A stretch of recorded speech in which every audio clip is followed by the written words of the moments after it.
준서야, 조금만 기다려. 전혀? 새벽 4시 속초 어시장 골목이었습니다. 수행원을 거느린 회장 앞에서 고무장갑을 낀 여인이 고개를 들었어요. 4년 전 헤어진 아내였습니다. 5천억 재벌가에 시집갔다는 소문만 남긴 여자였어요. 그런 사람이 왜 새벽 어시장에서 생선 비늘을 긁고 있는 걸까요? 아이를 부르는 그 이름에 회장은 숨을 쉴 수 없었습니다. 그 이름을 지은 사람은 세상에 단 한 사람뿐이었으니까요. 이야기는 꼭 하루 전으로 거슬러 올라갑니다. 시작하기 전에 구독과 좋아요, 무료 하이프 한번 눌러주세요. 어디에서 듣고 계신지 댓글 남겨주시면 그 자리에 행운이 깃들기를 바랄게요. 꼭 하루 전 새벽 2시 반이었습니다. 속초 바닷가 언덕의 낡은 다세대 주택이었어요. 반지하 창문에 제일 먼저 불이 켜졌습니다. 자명종이 울리기도 전이었죠. 차은영은 4년째 이 시간이면 저절로 눈이 떠졌습니다. 몸이 먼저 하루를 기억하는 사람이 있습니다. 은영이 그런 사람이었어요. 그녀는 잠든 아이들을 잠시 내려다보았습니다. 세상에서 가장 고요한 얼굴 2개가 나란히 숨을 쉬고 있었습니다. 딸 서윤이는 가슴 앞에 포대기로 안고 아들 준서는 등에 업었어요. 담요까지 지고 나면 몸의 절반이 짐이 되었습니다. 그래도 그 무게가 싫지 않았습니다. 등과 가슴에 닿는 온기가 새벽을 걷게 하는 힘이었으니까요. 어시장 골목에는 벌써 얼음 트럭이 드나들고 있었습니다. 1월의 바닷바람이 골목을 훑고 지나갔어요. 파카에 방수 앞치마를 겹쳐 입어도 뼛속이 시린 계절이었습니다. 좌판 모퉁이의 백열등이 흔들리며 골목 끝을 밝혔죠. 은영의 자리는 그 골목 끝 모퉁이였습니다. 바람이 제일 먼저 닿는 자리였습니다. 4년 전 아무도 맞지 않으려던 자리였어요. 은영은 군말 없이 그 자리를 받았습니다. 그리고 4년을 하루같이 지켰습니다. 좌판을 펴기 전에 은영이 먼저 들르는 자리가 있었어요. 옆자리 금내 할머니의 좌판이었습니다. 74세 할머니는 요즘 부쩍 순서를 잊곤 했습니다. 지난달에는 얼음도 없이 생선을 내놓고 한나절을 보냈죠. 그래서 은영은 제 좌판보다 할머니의 파라솔을 먼저 폈습니다. 누가 시킨 일도 알아주는 일도 아니었어요. 4년 전 낯선 골목에서 처음 말을 걸어준 사람. 그게 그 할머니였을 뿐입니다. 할머니가 도착하면 보온병에 미역국을 한 컵 따라 놓았습니다. 할머니 목까지 끓여오는 것이 어느새 새벽 버릇이 되어 있었죠. 할머니는 담례로 포대기 속 서윤이의 볼을 쓸어주었습니다. 오늘은 숨소리가 곱다고 할머니가 말했어요. 그 한마디에 언 새벽이 조금씩 데워지곤 했습니다. 좌판에 얼음을 깔고 생선을 줄 맞춰 눕혔습니다. 갈치의 은빛이 백열등 아래에서 반짝였어요. 칼질 몇 번이면 생선 한 마리가 다듬어져 나왔습니다. 4년 어시장 바닥에서 몸으로 익힌 솜씨였습니다. 그 사이 잠이 깬 준서는 좌판 옆 빈 궤짝에 앉아 놀았어요. 고무장갑 한 짝이 그 아이에게는 세상에서 제일 좋은 장난감이었습니다. 장난감 가게 앞에서도 조르는 법이 없는 아이였습니다. 그게 대견해서 또 미안해서 은영은 가끔 칼질을 멈추곤 했죠. 첫 단골은 4시가 못 되어 왔습니다. 민박집 아주머니가 도루묵 한 무더기를 집었어요. 셈을 치르던 은영이 지폐 한 장을 도로 내밀었습니다. 10,000원을 더 받았다고 은영이 웃으며 돌려주었습니다. 새벽부터 눈도 밝다고 아주머니도 따라 웃었죠. 이 골목에서 은영의 저울을 의심하는 사람은 없었습니다. 가진 것 없는 사람이 지킬 것은 저울눈뿐이라고 그녀는 믿었어요. 그 믿음 하나로 버텨온 자리였습니다. 동이 트기 전 은영은 서윤이에게 물에 갠 약을 먹였습니다. 아이는 얼굴을 찡그리면서도 곧잘 삼켰어요. 다 컸다는 칭찬에 아이가 배시시 웃었습니다. 그 웃음 뒤의 사정을 골목 사람들은 잘 몰랐습니다. 서윤이는 태어날 때부터 심장이 약한 아이였거든요. 그때 시장 안쪽에서 발소리가 몰려왔습니다. 장부를 낀 수산 도매 중매인이었어요. 그는 좌판마다 물량을 배정하며 내려왔습니다. 그런데 은영의 좌판 앞에서는 걸음도 늦추지 않았습니다. 물량이 안 왔다고 조심스레 불러도 사내는 돌아보지 않았죠. 뒷배 없는 좌판은 자리를 비켜야 하지 않겠느냐고 그는 말했습니다. 요즘 자리 찾는 사람이 줄을 섰다고도 했습니다. 언성 한번 높이지 않는 말투라서 그 말은 더 서늘했어요. 은영은 대꾸하지 않았습니다. 빈 괴짝을 당겨와 남은 생선을 한 마리씩 옮겨 담았을 뿐입니다. 등 뒤에서 장부 넘기는 소리가 멀어져 갔죠. 이상한 일이었습니다. 4년을 버틴 자리였습니다. 그런데 요 몇 주 사이 텃세가 부쩍 노골적으로 변해 있었어요. 물량이 반으로 줄고 자리 얘기가 매일같이 나왔습니다. 그 뒤에 누가 있는지 은영은 짐작조차 하지 못했습니다. 다만 칼자루를 쥐는 손에 힘이 조금 더 들어갈 뿐이었어요. 한낮이 지나 파장 무렵이 되었습니다. 은영은 남은 생선을 정리했습니다. 팔릴 것은 소금을 뿌려두고 못 팔 것은 창거리로 챙겼어요. 아이들 점심은 좌판 뒤에 쪼그려 앉아 먹였습니다.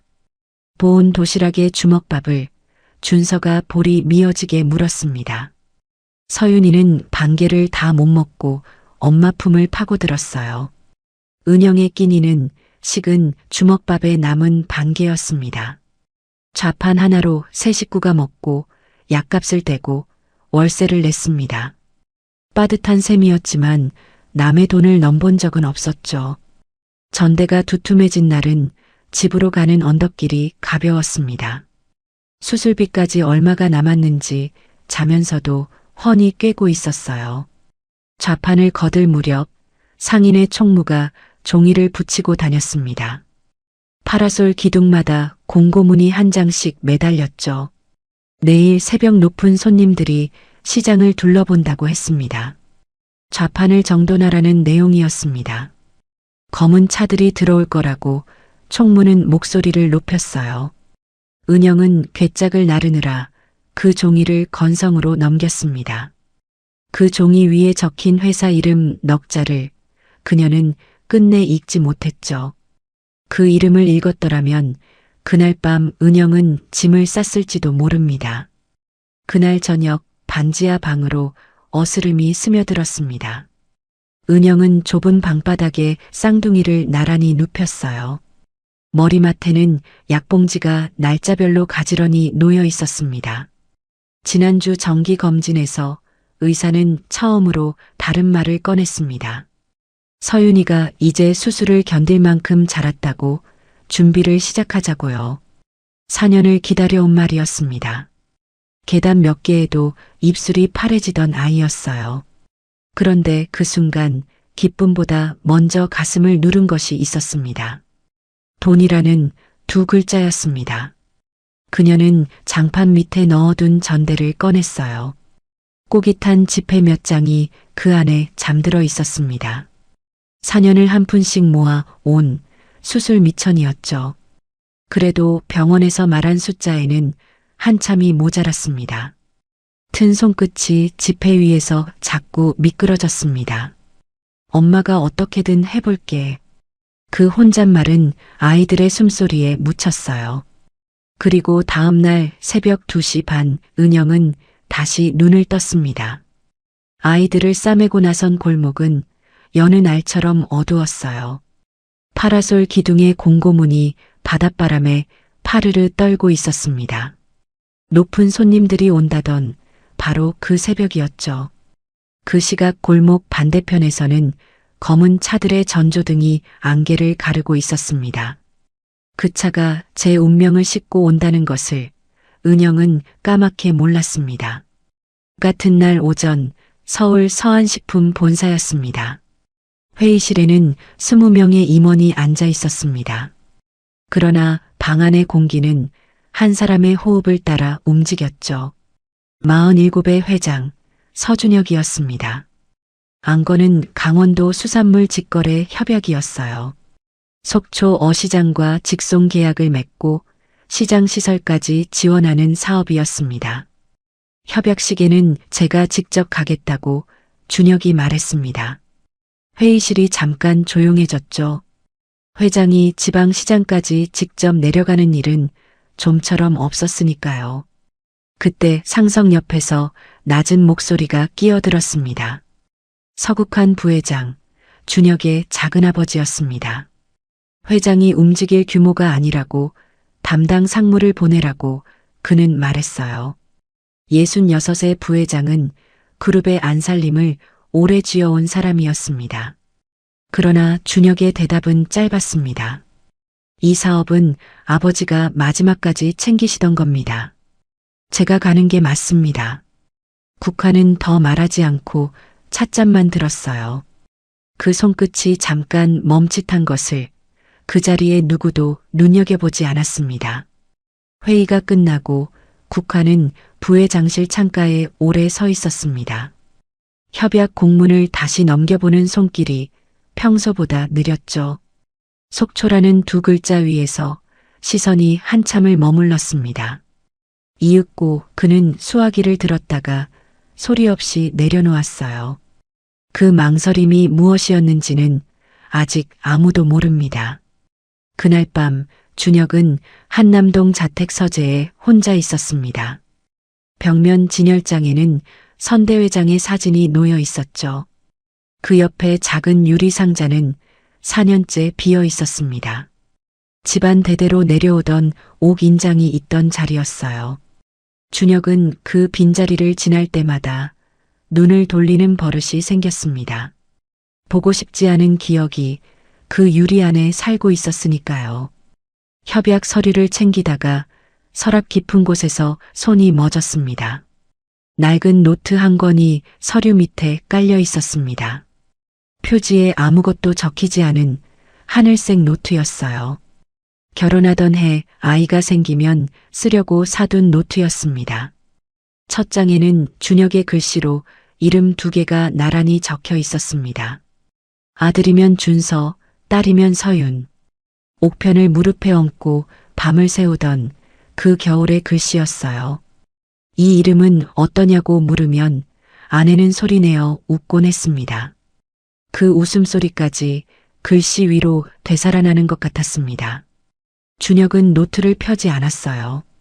서랍 가장 깊은 곳으로 밀어넣고 소리나게 닫았습니다.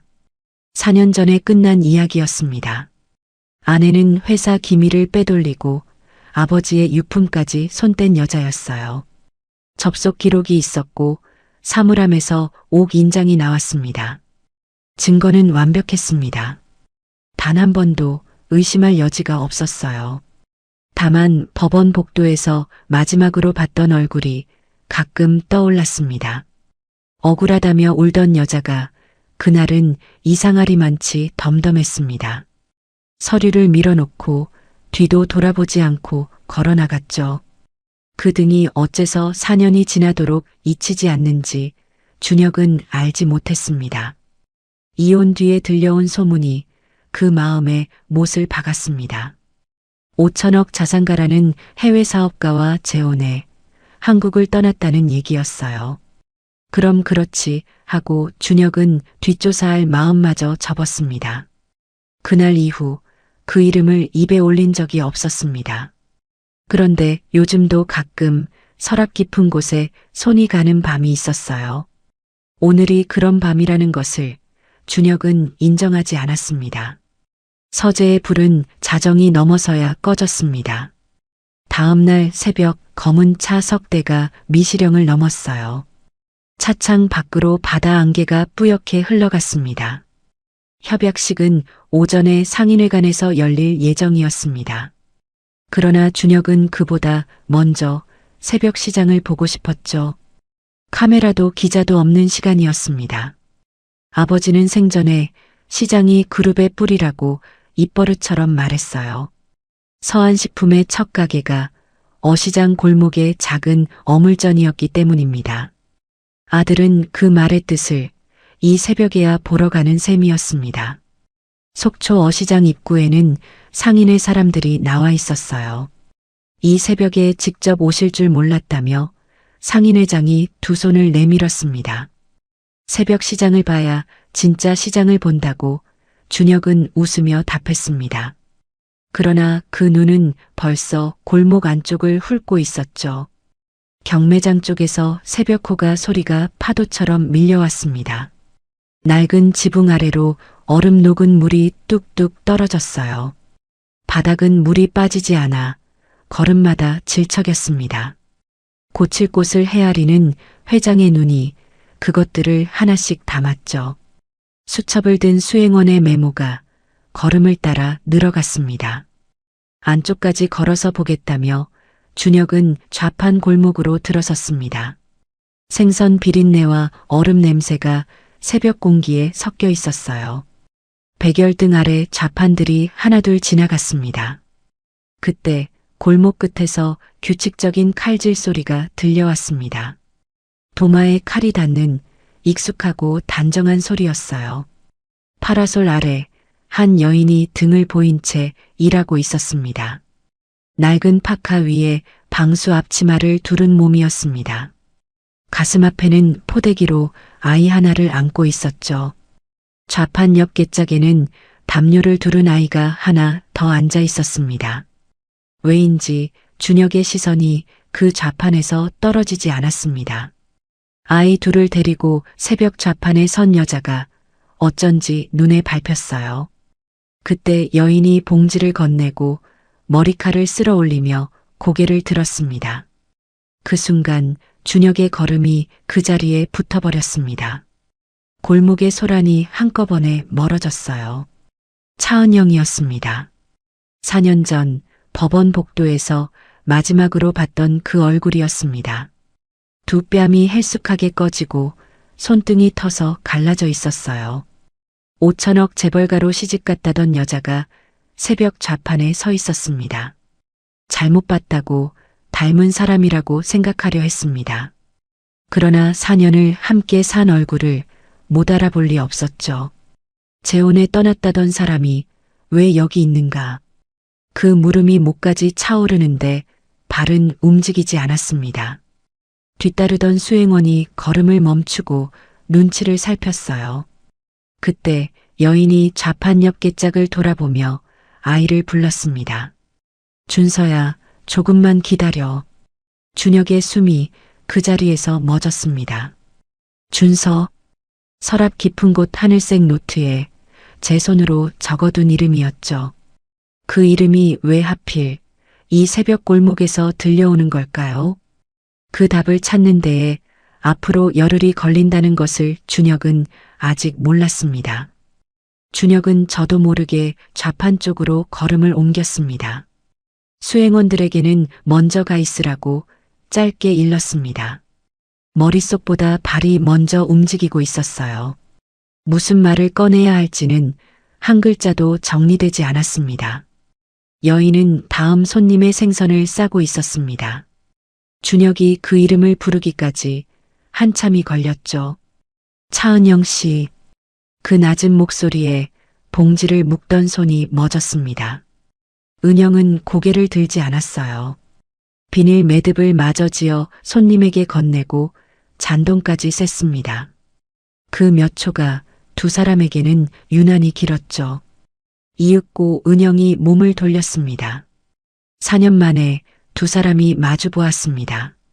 사람 잘못 보신 것 같은데요. 은영의 첫마디는 그것이었어요.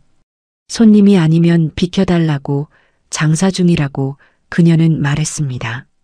목소리는 높지도 낮지도 않았습니다. 오래 다듬어온 말투였어요. 감정이 한 방울도 묻지 않아서 오히려 더 단단한 벽이었습니다. 은영의 등 뒤에서 괴짝에 앉은 준서가 낯선 사내를 빤히 올려다보았습니다. 은영은 반 발짝 몸을 옮겨 아이를 제 등 뒤로 가렸죠. 자연스러운 듯 했지만 분명히 뜻이 있는 몸짓이었습니다. 들켜버렸다. 그 순간 은영의 머릿속에는 그 네 글자만 차올랐습니다. 4년을 피해 다닌 얼굴이 하필 이 골목에 서 있었어요. 심장 뛰는 소리가 제 귀에 들릴 지경이었습니다. 그래도 손은 생선을 만졌습니다. 손이라도 움직여야 무너지지 않을 것 같았거든요. 이 사람이 아이들을 봤다. 그 생각이 목덜미를 서늘하게 훑고 지나갔습니다. 4년 전 그날 들었던 말들이 아직 귓속 어딘가에 살아있었습니다. 조용히 사라지라던 그 낮고 점잖은 목소리. 은영은 어금니를 물고 저울 위에 생선을 올렸습니다. 준혁은 간신히 말을 이었습니다. 해외로 갔다고 들었습니다. 은영의 칼끝이 도마 위에서 반 박자 멎었다가 다시 움직였어요. 남의 소문에 관심도 많으시군요. 하는 대꾸가 도마를 향해 떨어졌습니다. 잠깐이면 된다고 준혁이 다가섰죠. 할 얘기가 남았을 리 없다는 대답이 칼질 소리에 잘려나갔습니다. 칼질 소리가 다시 골목을 채웠습니다. 묻고 싶은 말들이 목까지 차올랐지만 준혁은 그대로 삼켰죠. 배신한 여자에게 물을 말은 없다고 스스로를 눌렀습니다. 그때 골목 입구에서 상인회장이 회장을 찾았습니다. 시간이 다 됐다는 정갈이었어요. 준혁은 대답하지 못하고 은영을 바라보았습니다. 은영은 이미 등을 돌린 채였습니다. 그 등은 남남의 것이었어요. 준혁은 무거운 발을 돌렸습니다. 몇 걸음이나 갔을까요? 등 뒤에서 거친 목소리가 골목을 갈랐습니다. 어제의 그 중매인이 사내 둘을 데리고 좌판 앞에 서 있었습니다. 오늘 무슨 날인지 아느냐고, 이런 꼴을 높은 분들께 보일 거냐고. 당장 거드라는 고함에 은영이 물량 얘기를 꺼내보았지만 소용없었죠. 사내 하나가 파라솔 기둥을 발로 밀었습니다. 좌판이 기우뚱하며 생선 괴짝이 쏟아졌어요. 갈치와 도루묵이 빙판 바닥에 흩어졌습니다. 서윤이가 놀라 울음을 터뜨렸죠. 은영은 두 팔로 아이들을 감싸며 몸을 웅크렸습니다. 등으로 찬바람을 맞고 품으로 울음을 받았습니다. 아이들이 있으니 이러지 말아달라고 그녀는 말했어요. 떨리는 목소리였지만 물러서는 목소리는 아니었습니다. 중매인이 코웃음을 치며 한 발 다가섰습니다. 그때 낮은 목소리가 골목을 눌렀어요. 거기까지 하시지요. 되돌아온 준혁이 은영과 사내들 사이에 섰습니다. 이 좌판을 무슨 권한으로 걷느냐고 그는 물었죠. 당신이 뭐냐고 턱을 치켜들던 중매인의 얼굴에서 핏기가 거쳤습니다. 새벽 시장을 돌던 그 높은 손님이 바로 눈앞에 있었으니까요. 자릿세와 물량을 주무르는 게 이 시장의 관행이냐고 준혁이 물었습니다. 목소리는 끝까지 낮았습니다. 그래서 더 무거웠어요. 중매인은 뒷걸음질로 물러나 사내들을 끌고 사라졌습니다. 골목에는 상인들의 웅성거림만 남았습니다. 다들 발만 동동 구르고 섰던 사람들이었죠. 나섰다가 물량이 끊길까 저마다 겁을 먹은 탓이었습니다. 그 틈으로 금내 할머니가 절뚝이며 다가왔어요. 다친 데는 없느냐며 할머니는 은영의 언손을 두 손으로 감쌌습니다. 은영은 그제야 참았던 숨을 길게 내쉬었죠. 준혁은 곁에 수행원에게 낮게 일렀습니다. 이 시장의 중매 구조와 자릿세 관행을 협약 실사에 넣으라고요. 그리고 흩어진 생선을 거들려는 손길을 은영이 막아섰습니다. 됐다고, 저희 일은 저희가 알아서 한다고 그녀는 말했습니다. 우는 서윤이를 어르며 한 손으로 생선을 주워 담는 여자였어요. 찬바람 속에서 그 손이 빨갛게 얼어갔습니다. 준혁은 그 등 앞에서 아무 말도 하지 못했습니다. 고맙다는 말도 원망도 없는 등이었어요. 상인회장이 다시 재촉했고 준혁은 끝내 발을 돌렸습니다. 그날 오전 상인회관에서 협약식이 열렸습니다. 카메라 앞에서 준혁은 흠잡을 데 없이 웃고 악수하고 서명했죠. 그런데 만년필이 서명 끝에서 잠깐 멈췄습니다. 협약서에 적던 제 이름 위로 다른 이름 하나가 자꾸 겹쳐왔거든요. 옆자리 임원의 말은 절반쯤 귀를 스쳐 지나갔습니다. 준혁은 창밖 골목 쪽으로 눈을 돌렸다가 서둘러 거두었습니다. 그 시각 은영은 흩어진 생선을 거두고 있었어요. 쏟아진 얼음 위에 무릎을 꿇고 괴짝을 다시 세웠습니다. 다 거두기까지 한참이 걸렸습니다. 그 새벽바람을 아이들도 고스란히 함께 맞았어요. 수습이 끝날 무렵 품에 안긴 서윤이가 장기침을 시작했습니다. 평소보다 몸이 늘어지고 볼이 창백했습니다. 은영은 아이 이마에 제 뺨을 대보고는 서둘러 좌판을 걷었어요. 집으로 오르는 언덕길에서 은영은 몇 번이나 걸음을 멈췄습니다. 떠나야 하나. 4년 전처럼 짐을 싸서 아무도 모르는 곳으로. 그런데 품속의 아이가 기침을 할 때마다 그 생각은 번번이 꺾였습니다. 수술을 준비하기로 한 병원이 이 도시에 있었으니까요. 서윤이의 심장이 은영의 발목을 이 골목에 붙들고 있었습니다. 울음을 그친 준서가 엄마의 옷자락을 당겼습니다. 엄마, 저 아저씨 누구야? 은영은 대답 대신 아이의 찬 손을 꼭 쥐었습니다. 그 물음에 답해야 할 날이 생각보다 빨리 오고 있었습니다. 협약식이 끝난 뒤에도 준혁은 서울로 올라가지 않았습니다. 실사 준비를 지켜보겠다는 명분이었습니다. 수행원들에게도 스스로에게도 그렇게 말했어요. 그 말이 핑계라는 것은 준혁 자신이 제일 잘 알았습니다. 저녁이 되자 그는 혼자 시장 골목을 다시 찾았습니다. 파장한 골목은 낮과 다른 얼굴이었죠. 파라솔은 접히고 좌판 자리마다 빈 괴짝만 엎어져 있었습니다. 골목 끝 모퉁이 그 좌판 자리 앞에서 준혁은 걸음을 멈췄어요. 새벽에 들은 이름이 하루 종일 귓가를 떠나지 않았습니다. 흔한 이름이다. 우연이다. 몇 번을 그렇게 눌러도 이름은 다시 떠올랐죠. 사람은 잊고 싶은 것일수록 더 자주 떠올리는 법입니다. 그때였습니다. 골목 위쪽 언덕에서 다급한 발소리가 내려왔어요. 가로등 불빛 아래 아이를 품에 안은 여인이 뛰고 있었습니다. 한 손으로는 작은 사내아이의 손을 붙들고 있었습니다. 은영이었어요. 품에 안긴 서윤이의 숨소리가 골목까지 들렸습니다. 쌕쌕 젖은 풀무질 같은 소리였습니다. 택시를 찾는 눈이 빈 큰 길을 헤맸죠. 겨울밤 바닷가 소도시의 도로는 텅 비어 있었습니다. 준혁은 생각할 것도 없이 도로로 나섰어요. 길가에 세워둔 검은 차의 문을 열었습니다. 타라고 그가 말했죠. 은영이 그를 알아보고 굳었습니다. 그러나 품 안의 아이가 또 한 번 가늘게 숨을 몰아쉬었습니다.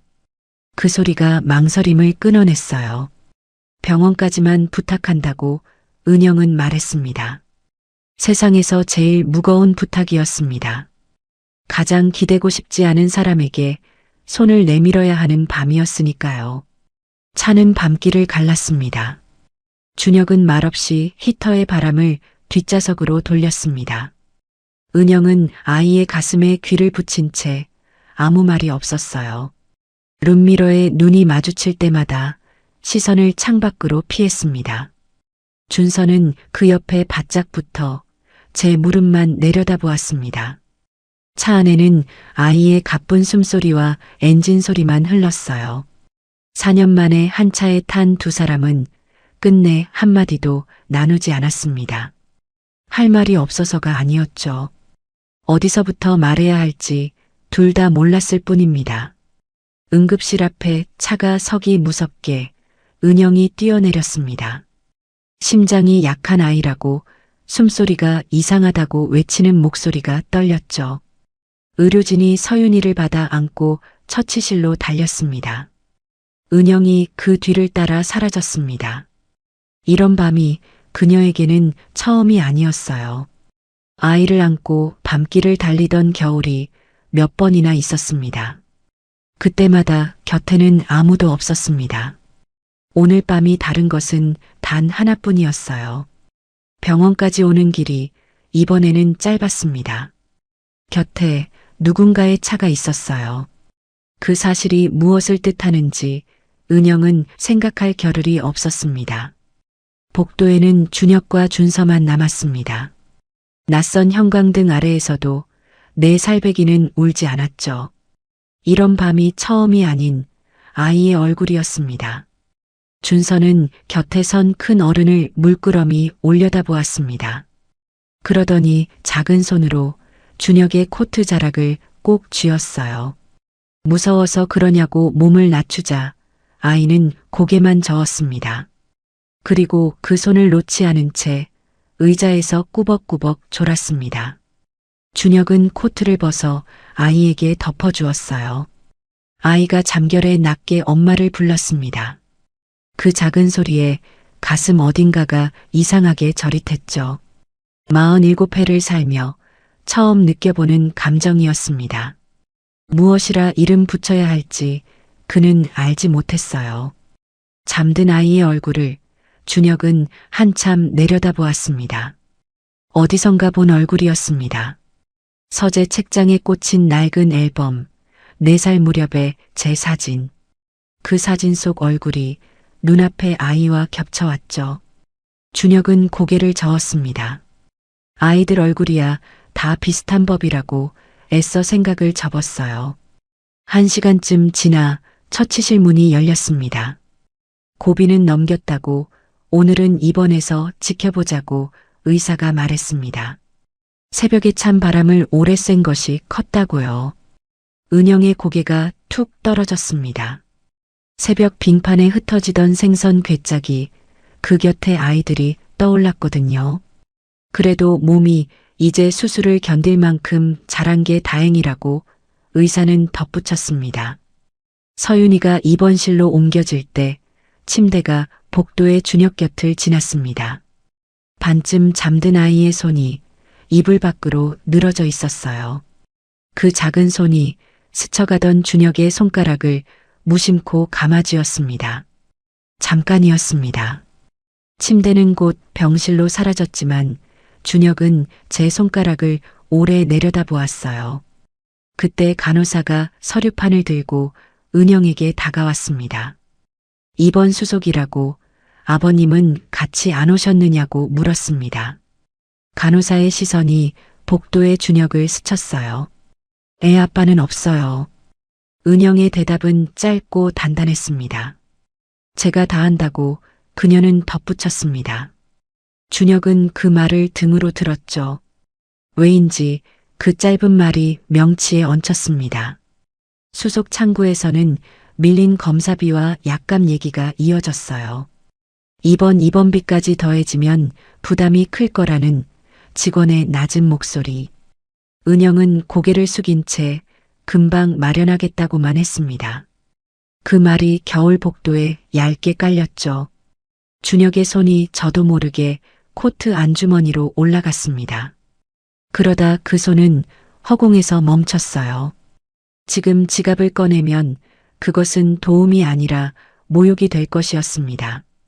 저희 일은 저희가 알아서 한다던 새벽의 그 목소리. 그 단단함이 아직 귓가에 선명했으니까요. 준혁은 손을 걷었습니다.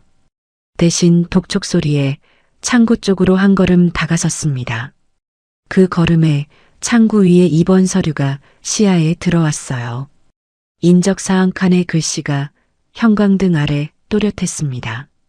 차서윤, 차준서, 그리고 그 옆에 생년월일. 준혁의 머릿속에서 숫자가 저절로 굴러갔습니다. 이혼하던 해 그로부터 7달 뒤 계산은 몇 번을 다시 해도 같은 자리에 떨어졌어요. 손끝이 서늘하게 식어갔습니다. 그럴 리 없다. 그 증거들은 완벽했으니까. 준혁은 그 밤 그 문장을 스스로에게 2번이나 되뇌어야 했어요. 한 번으로는 믿어지지 않는 문장이 되어 있었던 겁니다. 병원을 나선 준혁은 차에 오르자마자 전화를 걸었습니다. 신호가 2번 만에 닿았죠. 차은영 씨의 지난 4년 행적을 조사해달라고 그는 말했습니다. 조용히 라는 단서가 붙었죠. 전화기 너머의 한도윤은 아무것도 묻지 않았습니다. 전화를 끄는 준혁의 눈앞에 서랍 속 하늘색 노트가 어른거렸습니다. 닫아둔 서랍이 다시 열리는 데에는 그리 오랜 시간이 걸리지 않을 참이었죠. 사흘 뒤 서울 본사 회장실이었습니다. 한도윤 실장이 얇은 보고서를 들고 들어왔습니다.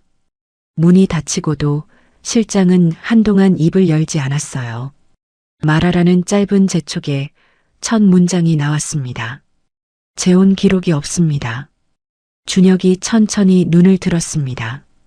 국내는 물론이고 출입국 기록까지 확인했다고 했죠. 차은영 씨는 지난 4년간 한국을 떠난 적이 없었습니다. 해외 사업가와 재혼했다는 그 소문 말입니다. 처음부터 확인할 길이 없는 얘기였어요. 검증이 안 되는 소문이라 오히려 4년을 살아남은 겁니다. 잘 만들어진 거짓말은 확인할 수 없는 곳에 숨는 법입니다.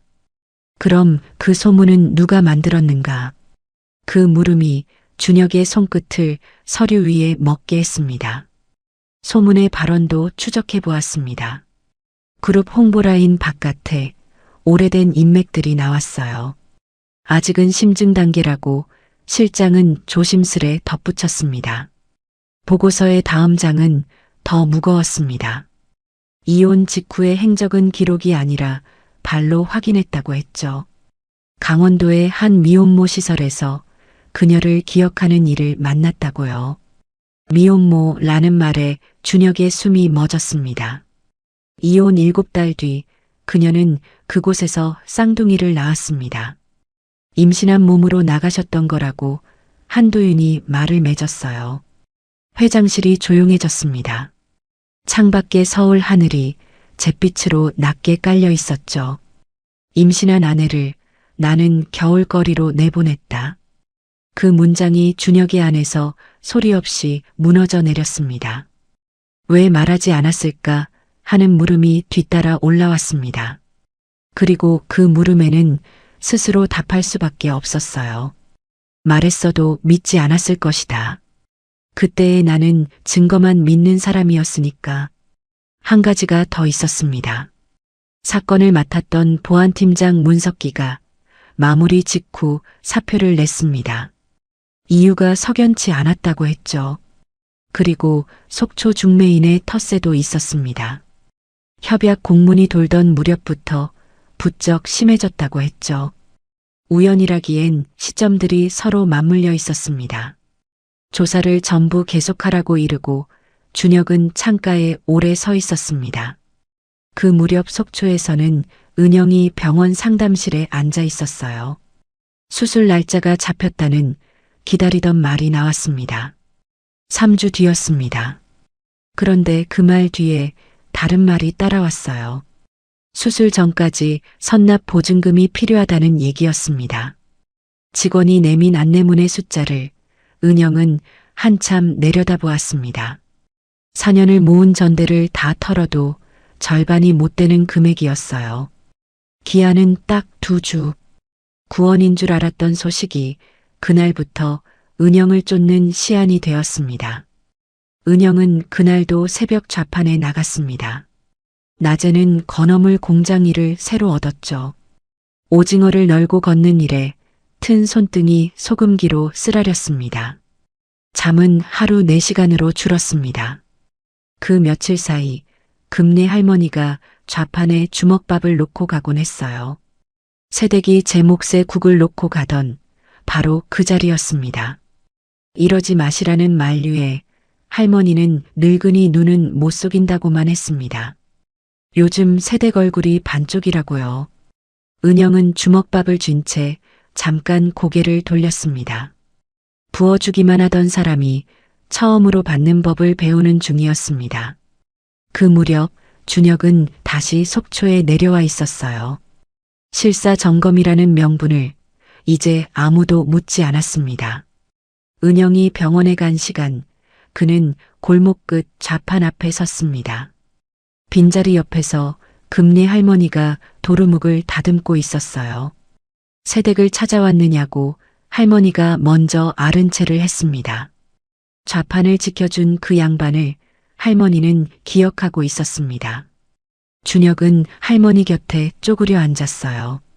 고급 코트가 생선 괴짝에 닿는 것도 아랑곳하지 않았습니다. 저 자리를 오래 보셨느냐고 준혁이 물었습니다. 4년을 봤지. 눈이 오나 바람이 부나 하루를 안 빠졌어. 할머니의 칼이 도루묵 위에서 잠시 쉬었습니다. 애가 밤새 아파 한숨도 못 잔 날도 새벽이면 그 자리에 서 있었다고 했어요. 약값에 병원비에 제 입에 들어가는 건 남은 생선뿐이라고 했습니다. 그런 사람이 남의 좌판을 먼저 펴주고 남의 끼니를 먼저 챙긴다고요. 저런 사람이 무슨 죄가 있어서 저리 사는지. 할머니는 말끝에 혀를 찼습니다. 그러다 칼을 내려놓고 준혁을 바라보았습니다. 젊은 양반이 누군지는 모르겠지만 옆에 아무도 없는 사람이니 잘 좀 챙겨달라고 했어요. 그 말이 준혁의 가슴에 못처럼 박혔습니다. 준혁이 일어서려는데 할머니가 다시 그를 올려다보았습니다. 옆에 아무도 없는 사람이야. 잘 좀 챙겨줘요. 토씨 하나 다르지 않은 같은 말이었어요. 할머니는 같은 말을 2번 한 것을 모르고 있었습니다. 이즘이 드나드는 머리로도 새댁 걱정만은 또렷했던 겁니다. 준혁은 도루묵 2 무더기를 샀어요. 저녁상에 올리라며 할머니가 검은 봉지에 덤을 얹어주었습니다. 그날 밤 숙소에서 준혁은 그 봉지를 식탁에 올려놓았습니다. 그리고 오래 바라보기만 했죠. 저녁상에 올릴 사람도 함께 앉을 사람도 없는 방이었어요. 4년 동안 허전한 줄 몰랐던 저녁이 그날은 이상하게 길었습니다. 서울로 올라가는 차 안에서 준혁은 한도윤에게 전화를 걸었습니다. 재단의 소아심장 지원 사업을 추가 선정으로 진행하라고 일렀죠. 병원 연계 추천 형식으로 서류와 절차는 빈틈없이. 특혜 시비를 걱정하는 실장에게 준혁은 답했습니다. 요건은 실제로 충족하는 아이라고요. 그리고 목소리를 낮춰 한 가지를 못 박았습니다. 내 이름은 어디에도 나오면 안 된다고. 며칠 뒤 은영은 병원에서 봉투 하나를 받았습니다. 서한문화재단 소아심장 지원사업 선정 통지서. 수술비 전액과 입원비가 지원 대상이라고 적혀 있었습니다. 신청한 적 없는 지원이었습니다. 병원 추천이라는 설명을 듣고도 마음 한구석이 자꾸 걸렸어요. 그래도 품 안에 서윤이를 내려다보면 돌려줄 수 없는 종이었습니다. 집에 돌아오자 준서가 봉투를 신기한 듯 만지작거렸죠. 서윤이 심장을 고쳐주는 종이라고 은영은 답했습니다. 이제 안 아프냐고 묻는 서윤이에게 이제 안 아프게 해줄 거라고요. 그 대답 끝이 아주 조금 떨렸습니다. 그날 밤 은영은 달력 앞에 오래 서 있었어요. 보증금 기한의 빨간 동그라미를 손끝으로 가만히 문질렀습니다. 통지서는 서랍 제일 깊은 곳에 넣었습니다. 그리고 한참을 그 앞에 앉아 있었죠. 좋은 일이 생기면 먼저 무서워지는 사람이 있어요. 4년이 은영을 그런 사람으로 만들어 놓았던 겁니다. 같은 시각 서울의 부회장실에도 보고 하나가 올라갔습니다. 회장이 요즘 속초에 자주 내려간다는 얘기였어요. 실사 명분인데 일정이 없는 걸음이 잦다고 했습니다. 국화는 결제 서류에서 눈을 떼지 않은 채 알았다고만 했죠. 비서가 나가고 부회장실에 정적이 내려앉았습니다. 국환의 손끝이 책상 위를 느리게 두드리다가 멎었습니다. 그 손끝이 다시 움직이는 날 무슨 일이 벌어질지 아는 사람은 아직 없었죠. 그 뒤로 며칠 준혁은 밤마다 서재에 앉아 있었습니다. 결제 서류는 펼쳐진 그대로였습니다. 눈은 글자 위에 있는데 머리는 자꾸 속초의 골목으로 갔어요. 차서윤, 차준서, 병원 형광등 아래에서 본 두 이름이 지워지지 않았습니다. 그날 밤 준혁은 결국 서랍을 열었습니다. 하늘색 노트가 4년 만에 책상 위로 올라왔죠. 준혁은 오랫동안 표지만 바라보았습니다. 노트를 펴는 손이 무거웠어요. 그래도 손은 이미 첫 장을 넘기고 있었습니다. 아들이면 준서, 딸이면 서윤. 제 글씨였습니다. 6해 전 겨울 옥편을 무릎에 얹고 밤을 새우던 글씨였죠. 이 이름은 어떠냐고 물으면 아내는 소리내어 웃었습니다. 그 웃음소리까지 글씨 위로 되살아났습니다. 노트 다음 장에는 연필로 그린 서툰 그림도 있었어요. 아이 방에 놓을 침대와 책장의 자리를 잡아본 낙서였습니다. 태어나지도 않은 아이의 방을 두 사람은 밤마다 지었다 허물었습니다. 준혁은 책장에서 낡은 앨범도 꺼내왔어요. 4살 무렵에 제 사진이 거기 있었습니다. 병원 복도에서 코트 자락을 쥐고 잠들던 아이의 얼굴이 그 위에 포개졌죠. 이제는 고개를 저어도 지워지지 않았습니다. 하나가 같으면 우연일 수 있습니다. 그런데 둘이 같았어요. 아들의 이름도 딸의 이름도. 우연이라면 세상이 나한테 이렇게까지 잔인할 리가 없다. 그 생각이 준혁의 마지막 둑을 허물었습니다. 같은 밤 속초의 반지하 방에서도 불이 늦게까지 꺼지지 않았어요. 은영은 잠든 아이들 곁에 앉아 있었습니다. 병원의 그 밤 수속 창구 곁으로 다가서던 그 사람의 시선이 잊히지 않았습니다. 창구 위에는 아이들의 이름이 적힌 서류가 놓여 있었어요. 준서, 그리고 서윤. 그 사람이 6년 전에 지어둔 바로 그 이름이 알아챘을 것이다. 알아챌 수밖에 없는 이름이었으니까요. 그런데도 4년 전 은영은 그 이름을 버리지 못했습니다. 왜였는지는 스스로에게도 아직 대답하지 못한 물음이었습니다. 은영은 서랍을 열어 재단 통지서를 꺼내보았어요. 좋은 일이 생길 때마다 은영은 먼저 무서웠습니다. 4년 전부터 몸에 밴 버릇이었습니다. 좋은 일 뒤에는 늘 그 낮고 점잖은 목소리가 따라왔으니까요. 은영은 통지서를 도로 넣고 아이들의 이불깃을 차례로 여며 주었습니다. 무슨 일이 있어도 지켜야 하는 것은 이 숨소리뿐이었습니다. 다음 날 준혁은 또 속초로 내려갔어요. 이번에는 실사라는 말조차 꺼내지 않았습니다. 새벽 골목 끝 은영의 좌판에는 백열등이 켜져 있었습니다. 준서가 먼저 그를 알아보았죠. 아저씨다 하고 괴짝의 아이가 손을 흔들었습니다. 병원의 밤 코트를 덮어준 사람을 아이는 기억하고 있었어요. 은영의 손이 멎었습니다.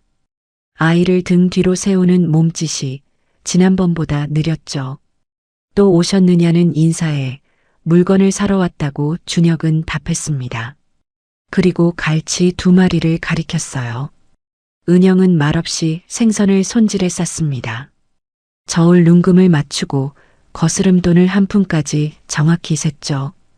회장을 상대로도 은영의 저울은 똑같았습니다. 봉지를 건네받으며 준혁이 낮게 입을 열었습니다. 하나만 묻겠다고. 은영의 눈이 처음으로 그를 정면으로 보았습니다. 아이들 이름 누가 지었습니까? 골목의 소음이 갑자기 멀게 들렸습니다. 은영의 손끝이 앞치마 자락을 말아쥐었죠. 한 박자, 2박자. 그 침묵이 어떤 대답보다 길고 무거웠습니다. 당신과는 상관없어요. 목소리가 흔들렸습니다. 4년 동안 한 번도 흔들리지 않던 목소리였죠. 은영은 서둘러 등을 돌려 도마 앞에 섰습니다. 칼질 소리가 다시 이어졌지만 박자가 어긋나 있었어요. 준혁은 더 묻지 않았습니다.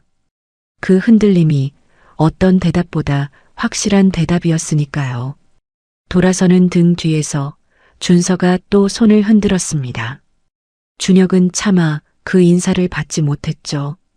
골목 안쪽에서는 상인들의 수군거림이 낮게 오갔습니다. 높은 양반이 새벽마다 그 좌판만 찾는다는 얘기였어요. 소문은 시장의 생물이라 벌써 발이 달려 있었습니다. 차에 오른 준혁은 한동안 시동을 걸지 못했습니다. 4년 전의 회의실이 떠올랐죠. 탁자 위에 늘어놓인 사진과 기록들. 울면서 아니라고 말하던 아내. 그리고 증거만 바라보던 자신. 그때 그 증거를 나는 단 한 번이라도 의심했던가. 그 물음이 처음으로 준혁의 안에서 소리를 냈습니다. 증거가 완벽했던 게 아니라 완벽하게 만들어졌던 거라면. 등줄기가 서늘해졌습니다. 조각들이 하나씩 자리를 찾아갔습니다. 검증할 수 없게 만들어진 재혼 소문. 사건 직후 사라진 보안팀장. 협약 공문이 돌자마자 심해진 좌판 텃세. 그리고 4년을 숨어 산 여자. 누군가 판을 짰다고 보면 이 모든 것이 한 줄로 깨어졌습니다. 그렇다면 4년 전 그 겨울에 나는 무슨 짓을 한 것인가? 준혁은 조수석의 하늘색 노트를 집어들었습니다. 그리고 코트 안주머니, 심장에서 가장 가까운 자리에 넣었어요. 그날 저녁 서울 회장실로 한도윤이 불려왔습니다. 4년 전 사건을 처음부터 다시 파라고 준혁은 말했죠. 접속 기록 원본, 인장 감정, 당시 조사 절차까지 전부. 이미 종결된 사건이라는 실장의 말에 준혁의 답은 짧았습니다. 종결시킨 사람이 나니까 다시 여는 것도 내가 한다고요. 어디까지 파면 되느냐는 물음에는 한마디였습니다. 끝까지. 준혁은 책상 위에 하늘색 노트에 손을 얹었습니다. 이번에는 증거를 가져오지 마. 진실을 가져와. 그리고 이 일은 자네와 나만 아는 걸로 하자고 덧붙였죠. 한도윤이 문 앞에서 걸음을 멈추고 돌아섰습니다. 4년 전에 저는 말단이라 서류 나르는 일만 했다고 그는 말했습니다. 그때 못 본 것들을 이번에는 제대로 보겠다고요. 문이 닫히고 준혁은 서울의 야경을 오래 바라보았습니다. 같은 시각 부회장실에서는 국환이 결제 서류를 넘기고 있었습니다. 재단의 추가 선정 품위서가 그 틈에 끼어 있었죠. 소아심장 지원 사업, 추가 선정 1건. 서류를 넘기던 국환의 손이 그 장에서 멎었습니다. 속초의 병원 이름이 거기 적혀 있었습니다. 국환은 안경을 벗고 한동안 그 서류를 내려다보았어요. 이윽고 내선 전화의 수화기를 들었습니다. 재단 사무국장을 내일 아침에 보자고 전화라 일렀습니다. 수화기를 내려놓는 소리가 빈 부회장실에 낮게 울렸어요. 그 밤 회장실과 부회장실의 불은 나란히 꺼지지 않았습니다. 같은 밤을 새우는 두 사람이 서로 다른 것을 파고 있었던 겁니다. 며칠 뒤 병원에서 전화가 걸려왔습니다. 재단 지원이 보류되었다는 통보였죠. 선정 통지까지 받았는데 보류라니. 은영의 목소리가 떨렸습니다. 수술은 이제 열흘 앞이었어요. 병원 담당자도 난처한 기색이 역력했습니다. 재단 쪽에서 추가 심사가 필요하다고만 한다는 겁니다. 이런 경우는 저희도 처음이라며 담당자가 서류를 뒤적였죠. 그러다 혼잣말처럼 한마디를 흘렸습니다. 재단 윗선에서 특별히 챙기시던 건이라고 들었다고요. 그런데 갑자기 왜 이러는지 모르겠다고요. 그 말이 은영의 귀에 박혔습니다. 재단 윗선. 그 말이 가리키는 곳을 은영은 짚어보지 않을 수 없었습니다. 서한문화재단, 서한식품, 그리고 서준혁. 신청한 적 없는 지원이 어디서 왔는지 이제야 그림이 맞춰졌습니다. 그 사람이었구나. 좌판을 지켜준 것도, 병원까지 태워준 것도, 그리고 이종희도. 은영은 복도 의자에 주저앉았습니다. 고마우면서도 등줄기가 먼저 서늘해졌습니다. 4년 전 그 집안의 도움에는 늘 대가가 따랐으니까요. 통보를 받은 그날 오후 은영은 은행부터 뛰었습니다. 창구에서는 소득 증빙부터 물었고 대답은 어디나 같았습니다. 전대의 지폐를 몇 번을 다시 세어도 벽은 그대로였어요. 보증금 기한까지 이제 며칠이 남지 않았습니다. 그리고 바로 그날 저녁 낯선 차 한 대가 반지하 집 앞에 멈췄습니다. 양복 차림의 사내가 서류 가방을 들고 내렸죠. 30대 후반에 어딘가 낯이 익은 얼굴이었습니다. 서민규라고 사내는 이름을 밝혔습니다. 그 성씨에 은영의 등이 굳었어요. 사내가 내민 것은 서류 한 장이었습니다. 지원을 포기하고 속초를 떠나 연락을 끊는다는 조건. 그 아래 적힌 정착금은 수술비의 몇 배였습니다. 서명만 하면 아이 수술은 다른 병원에서 받게 해주겠다고 했어요. 그리고 짧게 덧붙였습니다. 아버지 뜻입니다. 왜 이제 와서 저희를 내보내려느냐고 은영이 물었습니다. 저는 전달만 할 뿐이라고 사내는 답했죠. 그 눈이 잠깐 흔들리는 것을 은영은 놓치지 않았습니다. 전달하는 사람도 이 일이 떳떳하지 않다는 것을 알고 있었던 겁니다. 은영의 심장이 내려앉았어요. 각서, 정착금, 그리고 조용히 사라지라는 조건. 4년 전 시설 면회실에서 겪었던 것과 똑같은 수법이었습니다. 그때와 같은 서류 가방, 같은 공손한 말투. 은영의 주머니 속 손이 저절로 휴대폰의 녹음 단추를 찾았습니다. 4년 전에는 몰라서 당했지만 이번에는 남겨야 했어요. 엄지가 단추를 눌렀습니다. 은영은 숨을 고르고 조건을 소리내어 되짚었습니다. 지원을 포기하고 아이들을 데리고 속초를 떠나 연락을 끊으면 그 정착금을 주신다는 말씀이냐고요. 그렇다고 아버지 뜻이라고 말씀드렸다고 사내가 답했습니다. 조건과 그 대답이 고스란히 주머니 속으로 흘러들었습니다. 생각할 시간을 달라는 말에 수술 날짜 전까지라는 기한이 돌아왔어요. 사내는 서류를 두고 돌아갔습니다. 서면은 남기지 말라는 것이 아버지의 지시였습니다. 그러나 민규는 서류 없이 사람을 설득할 자신이 없었죠. 그 서류 한 장이 무엇이 될지 그는 알지 못했습니다.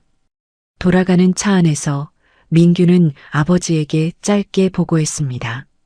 전달은 했고 서명은 아직이라고요. 수화기 너머의 침묵 끝에 시간이 없다는 한마디가 떨어졌습니다. 그 한마디에 민규는 저도 모르게 어깨를 움츠렸죠. 다음 날 새벽 시장에서는 중매인이 기다리고 있었습니다. 이달까지만 하고 자리를 빼라는 통고였습니다. 상인의 결정이라 저도 어쩔 수 없다고 그는 말했어요. 대꾸할 틈도 주지 않는 짧은 통고였습니다. 소식을 들은 금례 할머니가 상인회를 찾아가 언성을 높였습니다. 4년을 하루같이 지킨 자리를 무슨 법으로 빼앗느냐고요. 그러나 노인의 목소리는 회의록에도 남지 못했습니다. 할머니는 그날 종일 은영의 좌판 곁을 떠나지 않았어요. 사방의 문이 하루 사이에 전부 닫히고 있었습니다. 그날 밤 은영은 식탁에 그 서류를 펼쳐놓고 앉았습니다. 백열등 아래 잠든 아이들의 숨소리가 고르게 오르내렸죠. 서명란 위에서 볼펜 끝이 몇 번이나 내려갔다 올라왔습니다. 서윤이의 수술만 된다면 어디든 갈 작정이었습니다. 4년 전에도 그렇게 떠났으니까요. 그런데 떠날 곳을 헤아리다 보면 정든 것들이 먼저 떠올랐습니다. 서윤이의 주치에, 준서의 괴짝, 금내 할머니의 주름진 손. 4년 만에 처음으로 떠나기 아까운 것들이 생겨 있었던 겁니다. 볼펜 끝이 종이에 닿으려던 바로 그 순간이었어요. 안방에서 서윤이의 장기침 소리가 들려왔습니다. 은영의 손이 멎었습니다. 떠나면 수술은 누가 책임진다는 걸까? 저들의 약속만 믿고 떠났다가 병원도 없는 곳에서 아이가 잘못되면 4년 전에는 저 하나 걸린 협박이었어요. 이제는 아이들의 목숨이 걸려 있었습니다. 은영은 볼펜을 내려놓았습니다. 서명하지 않은 각서를 통지서 옆 서랍에 넣었죠. 이틀 뒤 준혁이 좌판을 찾아왔습니다. 재단 보류 소식이 병원을 통해 그에게도 닿은 참이었습니다. 그러나 은영은 그가 입을 떼기도 전에 막아섰어요. 다시는 오지 마세요. 낮고 지친 목소리였습니다. 당신이 올 때마다 우리가 다쳐요. 그 말에는 원망이 없었습니다. 지칠 대로 지친 사람의 울음 같은 것만 담겨 있었죠. 무슨 뜻이냐고 준혁이 물으려 했습니다. 은영이 그 말을 잘랐죠. 당신 도움이 저희한테는 제일 무서워요. 그리고 처음으로 부탁이라는 말을 썼습니다. 제발 이라는 두 글자와 함께요. 준혁은 그 자리에서 움직일 수 없었습니다. 이유를 모른 채 가장 깊은 곳을 베었죠. 당신이 올 때마다 다친다는 말이 돌아서는 내내 등에 박혀 있었습니다. 내가 움직일 때마다 누군가 저 사람을 때리고 있다. 그 생각에 닿는 순간 준혁의 걸음이 빨라졌어요. 서울로 가는 차 안에서 그는 한도윤에게 전화를 걸었습니다. 재단 보류를 누가 걸었는지 알아보라고 했습니다. 4년 전 거는 전부 앞당기라고요. 무언가가 우리보다 빠르게 움직이고 있어. 전화기를 쥔 손등에 힘줄이 섰죠. 그날 밤 늦게 한도윤의 보고가 올라왔어요. 보류를 건 것은 재단 사무국장. 그런데 그가 스스로 움직일 이유가 없었습니다. 윗선이 있다는 얘기였죠. 재단 서류에 손을 댈 수 있는 윗선은 그룹 안에 몇 되지 않았습니다. 그 몇 안 되는 이름들이 하나씩 떠오르다가 한 얼굴에서 멈췄죠. 설마 하고 준혁은 그 얼굴을 밀어냈습니다. 그러나 한번 떠오른 얼굴은 좀처럼 사라지지 않았습니다. 그 밤 은영은 짐 가방을 꺼냈다가 도로 밀어 넣었어요. 가방 소리에 준서가 잠결에 뒤척였습니다. 엄마, 어디가? 아무데도 안 간다는 대답에 아이는 도로 잠들었습니다. 그러나 그 말이 스스로에게는 대답이 되지 못했어요. 떠날 수도 남을 수도 없는 밤이 깊어갔습니다. 창밖 어둠 속에서 새벽 얼음 트럭 소리가 가까워지고 있었죠. 그 겨울이 어디서부터 잘못 감겼는지 은영은 처음으로 처음의 처음을 되짚고 싶어졌습니다. 그 밤 은영은 서랍 속 각서를 다시 꺼내 보려다 손을 멈췄습니다. 각서 밑에 낡은 보자기 보퉁이가 잠들어 있었습니다. 4년 전 시설에서 나올 때 꾸린 짐이었어요. 보퉁이를 푸는 손끝에서 그의 겨울이 되살아났습니다. 그 겨울이 오기 전까지 두 사람은 평범하게 행복했습니다. 아침이면 같은 차로 출근했죠. 밤이면 하늘색 노트를 펴놓고 태어날 아이의 이름을 두고 웃었습니다. 그 겨울 아침도 여느 날과 똑같이 시작됐어요. 서울 본사, 보안팀 사람들이 예고도 없이 은영의 자리로 들이닥쳤습니다. 서랍이 열리고 사물함이 열렸죠. 사물함 안쪽 수건 밑에서 작은 오동나무 상자가 나왔습니다. 선대회장의 옥 인장이 그 안에 들어 있었어요. 은영은 처음 보는 상자였습니다. 그러나 그 말을 믿어주는 눈은 그 복도에 하나도 없었죠. 그날 오후 회의실 긴 탁자에는 증거들이 늘어놓였습니다. 은영의 계정으로 찍힌 심야 접속 기록, 경쟁사로 넘어간 신제품 서류의 정황, 그리고 그옥 인장.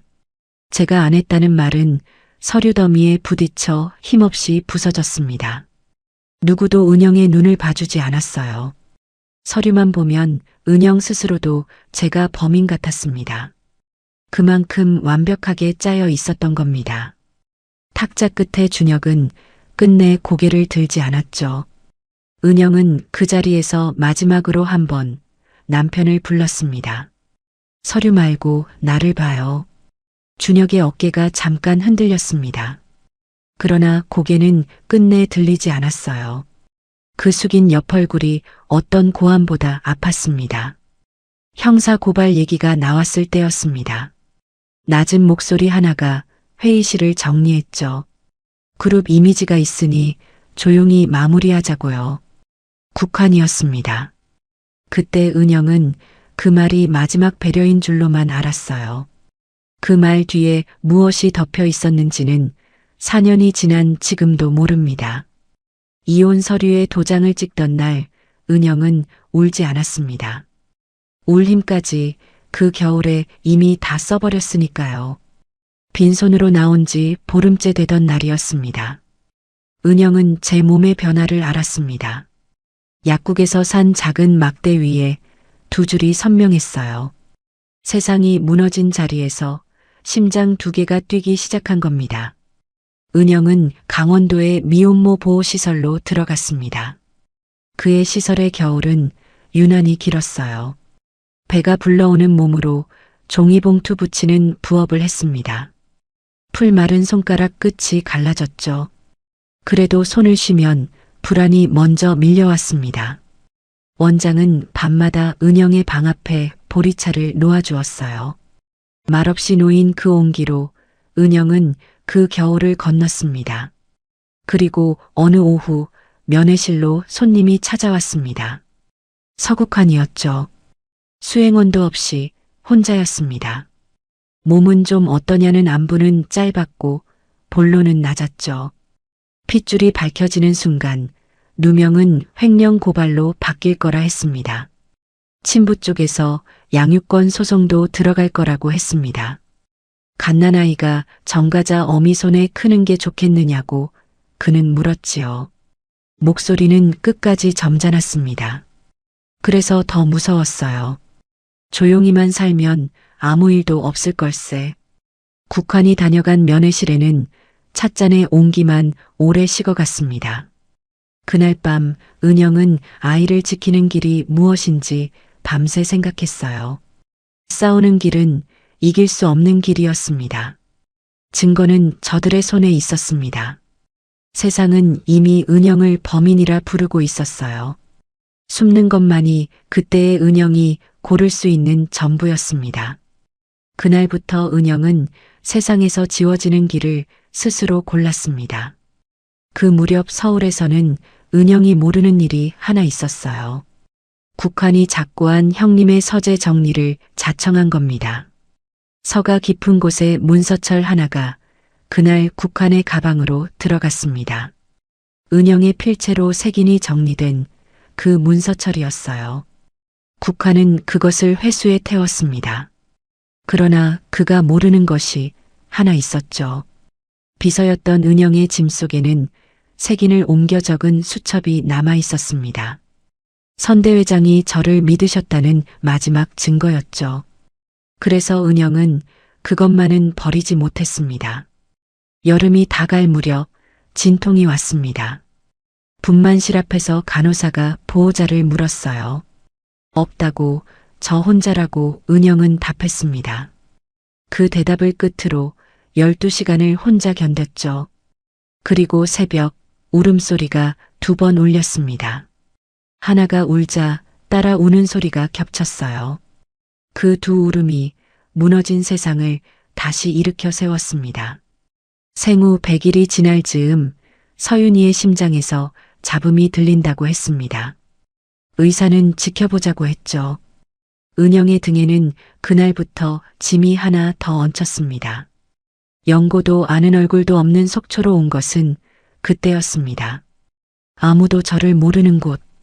그러면서도 큰 병원이 가까운 곳이어야 했어요. 출생신고서의 이름칸 앞에서 볼펜은 오래 멈춰 있었습니다. 새 이름을 지어줄 수도 있었습니다. 그 집안과 이어지는 실이라면 한 오라기도 끊어내고 싶던 시절이었죠. 그런데 볼펜은 결국 그 이름을 적었습니다. 준서, 서윤.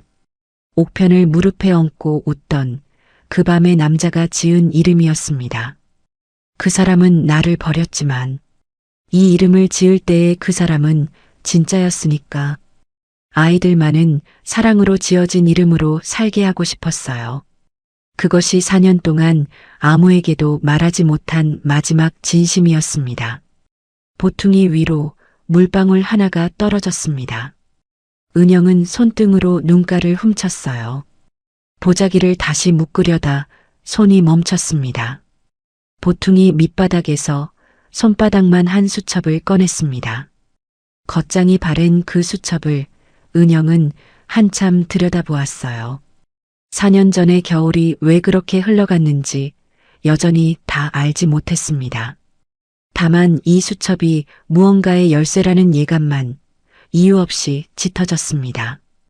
은영은 수첩을 보퉁이 맨 위에 옮겨놓고 보자기를 묶었죠.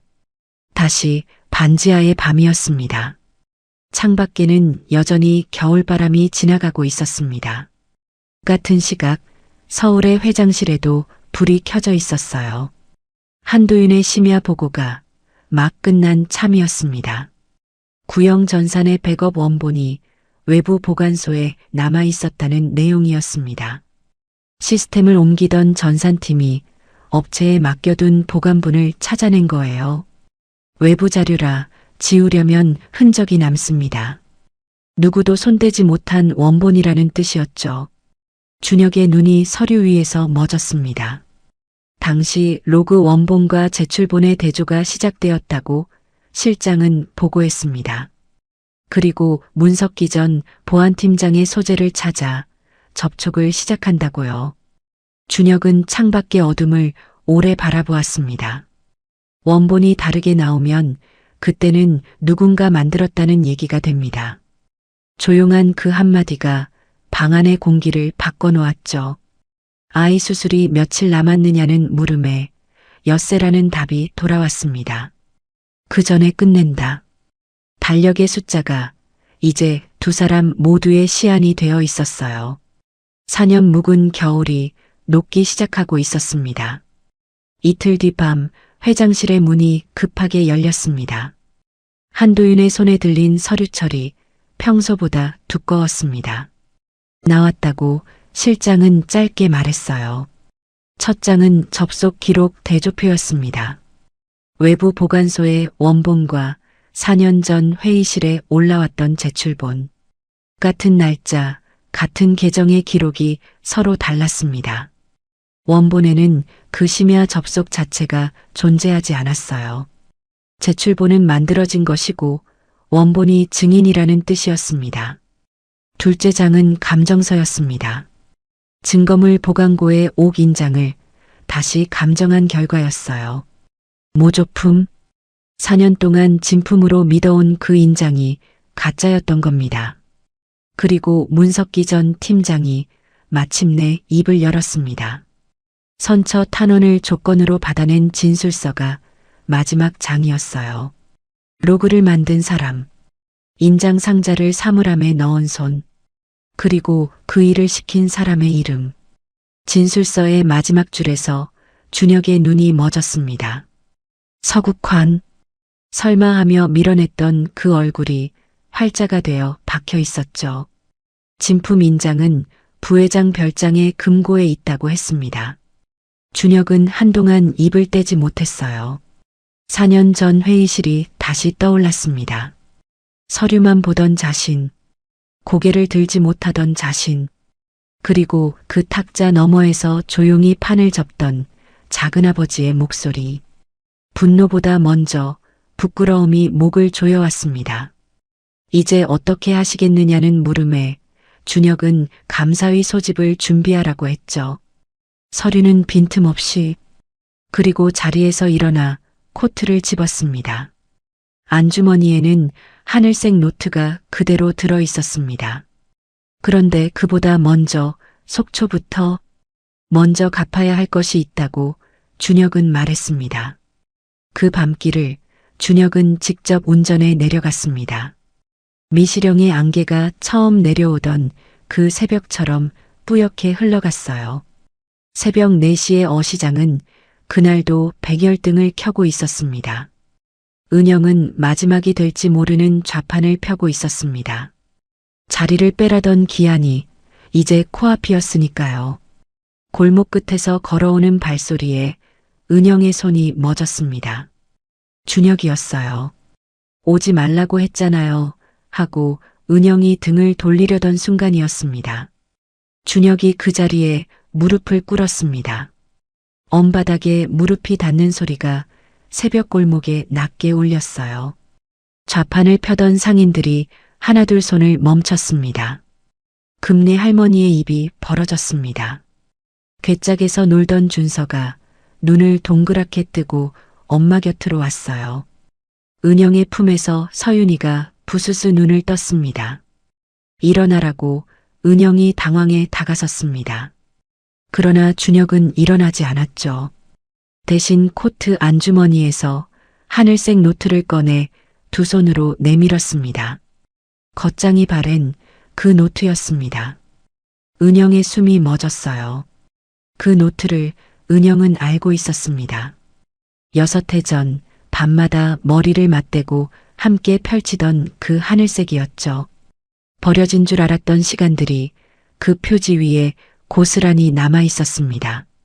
준서, 서윤, 이 이름 내가 지은 겁니다. 준혁의 목소리가 갈라졌습니다. 당신이 그 이름을 지켜온 것도 이제 안다고 그는 말했어요. 은영의 손이 가늘게 떨렸습니다. 4년 전 그 증거들은 전부 만들어진 것이었다고. 로그도 인장도 사물함의 그 상자도 어제 전부 확인했다고 준혁은 말을 이었죠. 아니라고 말하던 그 겨울의 제 목소리가 은영의 귓속에서 되살아났습니다. 아무도 믿어주지 않던 그 말이 4년 만에 증명됐다는 뜻이었습니다. 당신 말을 믿지 않은 것, 임신한 당신을 그 겨울에 내보낸 것, 용서해달라고는 하지 않겠다고 준혁은 말했습니다. 다만 이것만은 말해야 했습니다. 당신은 아무 잘못이 없었습니다. 잘못이 없었다. 4년 동안 은영이 세상에서 제일 듣고 싶던 말이었습니다. 누명을 벗겨달라는 것도 되돌려달라는 것도 아니었어요. 그저 단 한 사람이라도 그 말을 해주기를 기다렸던 겁니다. 그 한마디에 4년의 둑이 무너졌습니다. 은영의 무릎이 꺾이며 울음이 터졌어요. 소리내어 울어본 것이 언제였는지 기억도 나지 않았습니다. 시설의 겨울이, 면회실의 협박이, 혼자 견딘 12시간이 참아온 순서대로 울음이 되어 쏟아졌죠. 새벽 골목은 숨을 죽였습니다. 무릎 꿇은 사내의 어깨 위로 입김이 하얗게 흩어졌어요. 멀리 바다 쪽에서 첫 백고동이 낮게 울렸습니다. 무서웠다고 은영은 말했습니다. 아이들을 뺏길까봐 하루도 마음 놓고 잔 밤이 없었다고요. 협박도 각서도 조용히 사라지라던 그 목소리도 은영은 처음으로 전부 소리내어 말했습니다. 준혁은 무릎을 꿇은 채 그 말을 전부 받았습니다. 이야기가 협박 대목에 이를 때마다 노트를 쥔 손마디가 하얗게 굳었죠. 그때 고사리 같은 손이 은영의 볼에 닿았습니다. 준서였어요. 엄마, 울지 마. 아이는 제 소매로 엄마의 눈물을 서툴게 닦았습니다. 은영은 그 작은 손을 붙들고 아이를 끌어안았죠. 서윤이도 품에서 고개를 내밀어 무릎 꿇은 사내를 말갛게 바라봤습니다. 병원의 밤 제 손가락을 감아쥐었던 그 아이의 눈이었습니다. 그 모습을 준혁은 언바닥에서 그대로 바라봤어요. 제 아이들이 태어나 처음으로 아버지의 눈앞에 있었던 겁니다. 그때 좌판에서도 병원에서도 재단에서도 전부 당신이었느냐고 은영이 젖은 눈으로 물었습니다. 준혁은 고개를 끄덕였죠. 고맙다는 말은 아직 못하겠다고 은영은 말했습니다. 그런데 원망도 이제는 못하겠다고요. 그 두 마디 사이에 4년의 강이 흐르고 있었습니다. 그 각서는 이제 아무 힘도 없다고 준혁이 말했습니다. 이번에는 제가 증명할 차례라고요. 동이 트기 시작한 골목에서 금내 할머니가 눈가를 훔쳤어요. 할머니는 좌판을 대신 맡겠다며 두 사람의 등을 떠밀었습니다. 날이 밝은 뒤 준혁은 은영을 따라 언덕길을 올랐습니다. 반지하 방 문 앞에서 은영은 잠깐 망설이다가 문을 열었죠. 4년 동안 아무도 들이지 않은 문이었습니다. 준혁은 문턱에 선 채 좁은 방을 눈에 담았습니다. 벽지에는 크레파스로 그린 물고기가 헤엄치고 있었어요. 문설주에는 연필로 그은 키 눈금 두 줄이 나란히 올라가고 있었습니다. 제가 몰랐던 4년이 그 벽에 전부 적혀 있었습니다. 준혁은 그 앞에서 오래 말을 잃었어요.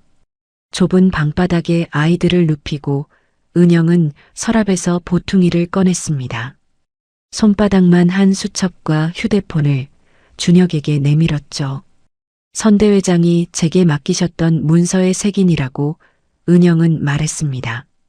그리고 이것은 그 사람들이 저를 찾아왔던 밤의 녹음이라고요. 준혁은 그 두 가지를 받아들고 오래 고개를 숙였습니다. 4년을 홀로 버틴 사람이 끝내 지켜낸 것들이었어요. 수술 걱정은 하지 말라고, 재단 거는 오늘 중으로 바로잡는다고 그는 약속했습니다. 그리고 수술 전날 돌아오겠다고요. 그 약속을 은영은 말없이 받았습니다. 문을 나서기 전 준혁은 잠든 아이들을 한 번 더 돌아봤어요. 서울로 올라가는 길, 준혁의 눈은 더 이상 흔들리지 않았습니다. 그 길의 끝에 작은아버지의 방이 있었습니다. 서울로 돌아온 준혁은 수첩을 감사팀에 넘겼습니다. 은영의 단정한 필체로 정리된 색인이 잠긴 문을 하나씩 열었습니다. 색인이 가리키는 계좌들을 따라가자 낯선 흐름이 잡혔어요. 4년 전 겨울 그 계좌에서 흘러나간 돈의 끝에 문석기가 있었습니다. 증거 조작의 대가까지 회사 비자금에서 나간 것이 숫자로 확인됐습니다. 이제 전부 한 줄로 깨어졌다고 한도윤이 서류철을 덮으며 말했죠. 다음 날 아침 준혁은 부회장실 문을 두드렸습니다. 국화는 결제 서류를 보다가 고개를 들었습니다. 회장이 여기까지 웬일이냐는 물음에 준혁은 대답하지 않았어요.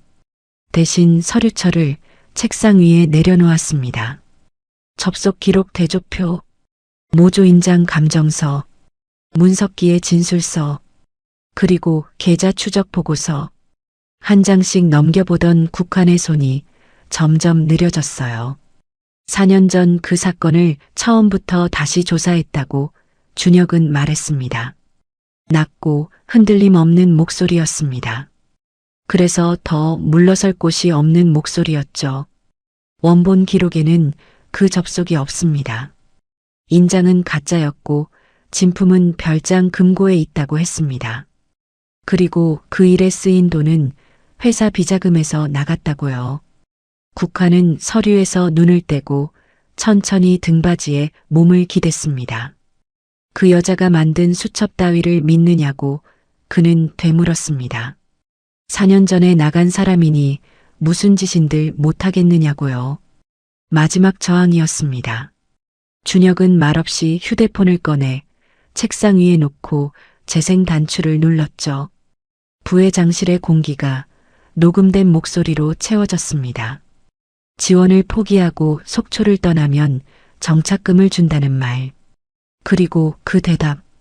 아버지 뜻이라고 말씀드렸다는 제 아들의 목소리. 국한의 얼굴에서 핏기가 거쳤어요. 재생이 끝난 뒤에도 부회장실은 오래 조용했습니다. 왜 그러셨느냐고 준혁이 물었습니다. 국화는 창밖으로 시선을 돌렸죠. 회사를 위해서였네. 핏줄이 하나 늘 때마다 판은 흔들리는 법이라고요. 형님이 그 여자에게 맡긴 것들도 언젠가 화근이 될 물건이었다고 했습니다. 나는 우리 집안을 지킨 걸세. 잠깐의 침묵 뒤에 목소리가 조금 낮아졌습니다. 형님은 평생 자네만 봤다고. 회사도 인장도 사람도 전부 자네 몫이었다는 겁니다. 그 말 끝에 매달린 것이 무엇인지 준혁은 그제야 어렴풋이 봤습니다. 평생을 형의 그늘에서 산 사람의 오래 골문 자리였죠. 그러나 그것이 면죄부가 될 수는 없었습니다. 준혁은 고개를 저었어요. 아무 죄 없는 사람을 겨울거리로 내몰았습니다. 태어나지도 않은 아이들의 아버지를 지워버렸습니다. 그것이 집안을 지킨 것이냐고 준혁은 물었죠. 국환의 입이 다물어졌습니다. 준혁은 마지막 서류 한 장을 책상에 올렸습니다. 검찰 고발장 초안이었어요. 고발장은 준비됐습니다. 그 전에 스스로 감사위에 서십시오. 부회장직을 내려놓고 민규는 계열사로 내보낸다고 했습니다. 그리고 다시는 그 세 식구 곁에 얼씬도 하지 말라고 했습니다. 그때는 가족이 아니라 법으로 대하겠습니다. 준혁은 서류철을 남겨두고 부회장실을 나왔어요. 문이 닫히는 소리가 한 시대가 닫히는 소리처럼 낮게 울렸습니다. 혼자 남은 국화는 오래도록 창밖만 바라봤죠. 지킨다고 믿었던 것들이 그 창에는 하나도 비치지 않았습니다. 사흘 뒤 국화는 감사위원회에 스스로 출석했어요. 부회장직 사퇴가 공시되고 민규는 지방 계열사로 자리를 옮겼습니다. 그룹 안에서는 말들이 무성했습니다. 그러나 준혁은 한마디도 보태지 않았죠. 요란한 복수 대신 조용한 정리를 고른 겁니다. 이걸로 끝났다는 실장의 보고에 준혁은 고개를 저었습니다. 아니, 이제 시작이라고. 무너뜨리는 건 끝났고 갚는 건 지금부터라고요.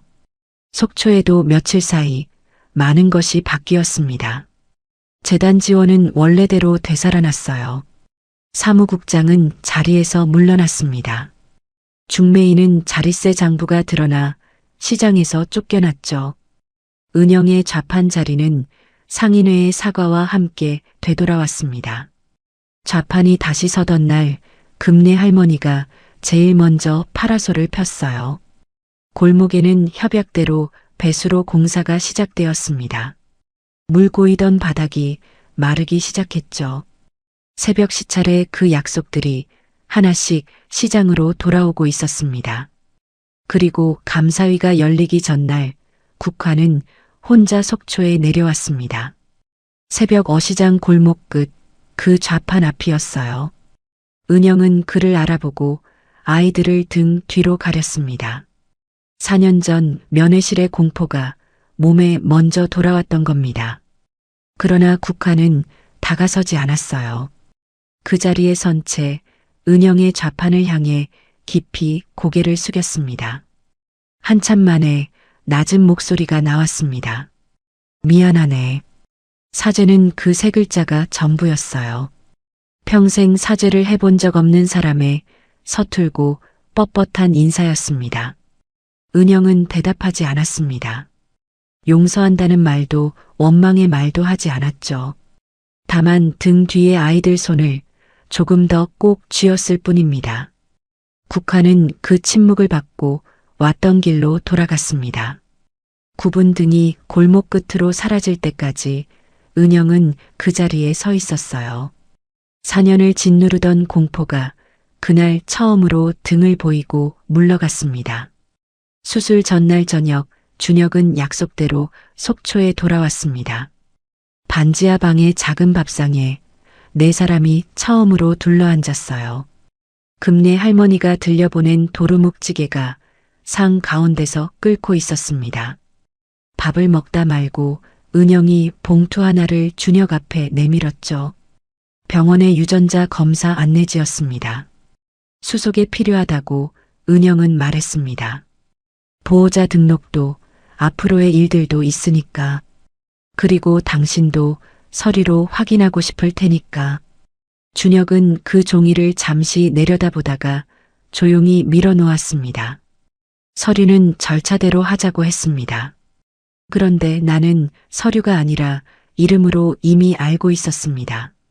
그 말에 은영의 눈시울이 또 붉어졌습니다. 숟가락을 쥔 준서가 아빠라는 말 대신 반찬을 준혁의 밥에 올려줬죠. 서윤이가 밥그릇 너머로 고개를 내밀고 물었습니다. 내일 자고 일어나면 이제 안 아파? 자고 일어나면 마음껏 뛰어놀아도 된다고 은영이 답했어요.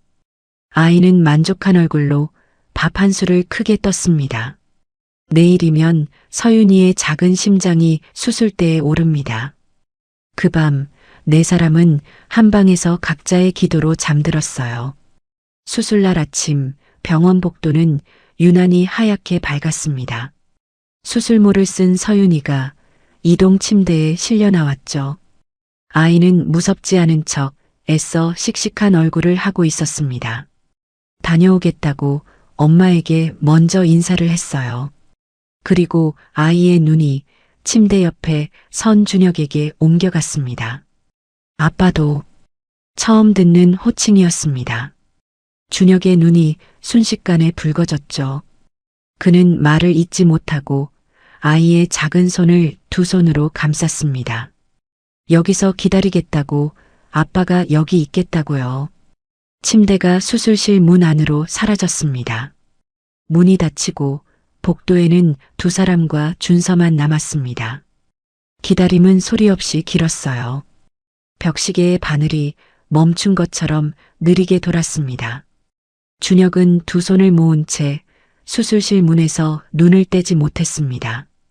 평생 무엇을 빌어본 적 없는 사람의 처음 기도하는 손이었어요. 은영은 그 옆에 나란히 앉아 있었습니다. 4년 전 분만실 앞에는 아무도 없었습니다. 12시간을 혼자 견디던 그 복도가 떠올랐죠. 오늘 이 복도에는 어깨가 닿는 자리에 사람이 있었습니다. 준혁이 자판기 커피 한 잔을 말없이 건넸습니다. 은영은 그 종이컵의 온기를 두 손으로 오래 쥐고 있었죠. 준서는 두 사람 사이에서 잠이 들었습니다. 복도 끝에는 금내 할머니가 보온병을 안고 앉아 있었습니다. 좌판도 마다하고 새벽 버스로 올라온 길이었어요. 할머니는 미역국을 종이컵에 따라 두 사람에게 내밀었습니다. 새댁이 늘 나한테 하던 대로라고, 한 모금이라도 넘기라고 했어요. 4년 동안 남에게 부어주던 국이 이날은 은영 앞에 놓였습니다. 3시간이 지나고 4시간이 지났습니다. 수술실 위에 붉은 등이 문득 꺼졌어요. 문이 열리고 집도이가 수술모를 벗으며 나왔습니다. 수술 잘 끝났습니다.